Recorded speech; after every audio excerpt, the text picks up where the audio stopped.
Bonjour et bienvenue. Je suis un pharmacien d'industrie et j'ai écrit un livre, La pilule, un bienfait pour ma santé, ma fertilité, point d'interrogation. Et aujourd'hui avec vous, je voudrais regarder une de ces pages, la pilule, le tabac et l'alcool, un trio toxique. Souvent, les adolescentes se posent la question, la prise d'une boisson alcoolisée diminue-t-elle l'efficacité de la pilule? Cependant, la bonne question la plus appropriée aurait dû être: est-ce que l'alcool diminuera ma fertilité? Aura-t-elle un impact sur mes enfants? Quels sont les facteurs de risque de l'alcoolisme? C'est la dépression, l'anxiété, un vide affectif, des difficultés personnelles, des difficultés à s'assumer. ANS, lors de son étude 2003, a identifié les facteurs associés à la consommation d'alcool auprès des adolescents enceintes et il trouva la consommation d'alcool par le partenaire, la consommation de tabac. Et Burt, dans son étude aussi de 2003, parue dans la revue Tératologie, a identifié l'avortement passé et aussi le tabagisme comme facteur de risque d'alcoolisme. Selon l'étude de Grant dans les Archives of General Psychiatry de 2004, il y a en effet une corrélation entre l'alcool et le tabac. Les personnes qui sont dépendantes de l'alcool ont une probabilité d'être 3 fois plus dépendantes du tabac par rapport à la population générale. Les femmes dépendantes du tabac ont une probabilité multipliée par 4 par rapport à la population générale d'être dépendantes de l'alcool. Soulignons que notre page sur le tabac a révélé des études qui ont montré un lien entre la pilule et l'augmentation du tabagisme, pouvant s'expliquer par le stress, la dépression, l'anxiété induit par la pilule. On peut donc conclure, suite aux études que nous venons de donner en amont, que non seulement la pilule induit chez certaines femmes un tabagisme, mais aussi un tabagisme lié à un alcoolisme. Mais bien sûr, la pilule peut évidemment induire un alcoolisme suivi d'un tabagisme. L'alcool génère une diminution du contrôle de soi et les risques qui en découlent sont les accidents de la route, les accidents domestiques, des violences, des blessures, des rapports sexuels non voulus ou non protégés. L'alcool pendant la grossesse génère des malformations et est neurotoxique. Au cours de la grossesse, l'alcool traverse facilement la barrière placentaire. Les concentrations d'alcool retrouvées dans le liquide amniotique peuvent atteindre des valeurs comparables à celles mesurées dans le sang maternel. L'exposition au premier trimestre de la grossesse, lors de la période d'embryogénèse, conduit à un syndrome malformatif. Il induit le syndrome alcoolisation fœtale. Il s'agit d'un syndrome persistant et irréversible, touchant notamment le crâne, la face et les membres. L'exposition prénatale à l'alcool reste une des causes principales des anomalies congénitales. Des déficiences intellectuelles et d'autres problèmes de développement chez les enfants.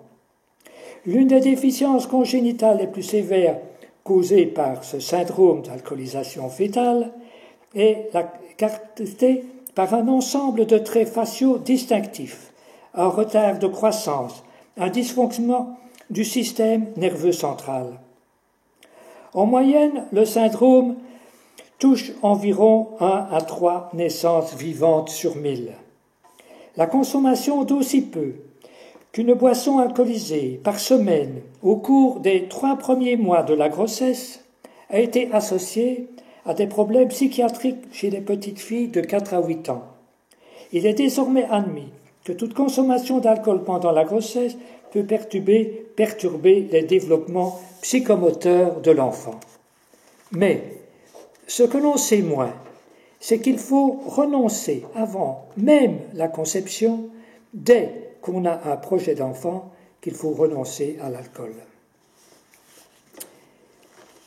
Les enfants ayant été exposés à l'alcool in utero montrent une réactivité, une irritabilité et un niveau d'activité accru.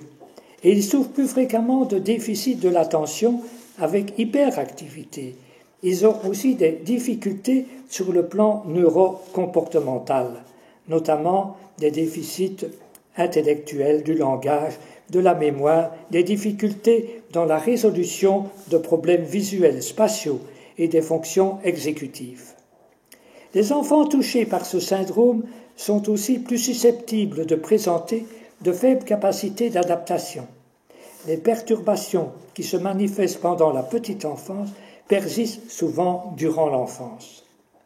À l'adolescent et à l'âge adulte, l'exposition prénatale à l'alcool continue d'avoir un impact. L'un des effets les plus documentés à ce stade de la vie est la haute incidence de problèmes de santé mentale comme les troubles de l'humeur et de la personnalité dans la population touchée. Les problèmes de comportement et la délinquance sont aussi plus communs parmi les adolescents et les adultes. Ceux-ci commettent plus souvent des actes illégaux, ont davantage de conduites antisociales et des comportements sexuels inappropriés. Et ils sont plus fréquemment incarcérés. Ils sont aussi plus susceptibles de vivre des problèmes socio-émotionnels professionnels. L'alcool réduit la fécondité. Une étude danoise a montré que la consommation habituelle, hebdomadaire, de 10 verres d'alcool pendant la période où le couple désire concevoir un enfant augmente significativement le risque de fausse couche. Un peu plus d'un verre par jour peut ainsi multiplier par 2 ou 3 le risque de fausse couche, en comparaison avec le risque des femmes qui ne boivent pas d'alcool. Si en revanche, les 10 verres sont bu par le futur papa, ce même risque sera de 2 à 5 fois plus important chez leur femme que chez celles dont le conjoint ne boit pas, ne boit jamais. Une consommation même modérée d'alcool, de l'ordre de 2 à 3 verres par jour, génère un risque pour le développement de l'enfant. La mère souffrira d'accouchements prématurés, d'enfants avec un poids de naissance plus faible. Les effets de l'alcool sur la santé pourront être fatigue chronique, hypertension artérielle, problèmes sexuels, gastrite constante, atteinte des nerfs, cancers divers, déficit et troubles psychiatriques, troubles de la mémoire, atteinte du nerf optique, toxicité pancréatique, diabète, etc., etc. Pour terminer, permettez-moi de proposer d'effectuer un jeûne de quelques jours, de proposer cela aux jeunes femmes qui désirent se libérer de la dépendance au tabac. Nous avons donné dans notre manuscrit des adresses où l'on peut faire un jeûne. Le jeûne est un excellent moyen de se libérer du tabagisme, mais aussi de toutes les toxines qui encombrent notre corps. Si vous voulez en savoir plus, je vous propose de cliquer sur mon site la pilule en question.be. J'attends vos réactions avec impatience et je vous remercie pour votre attention.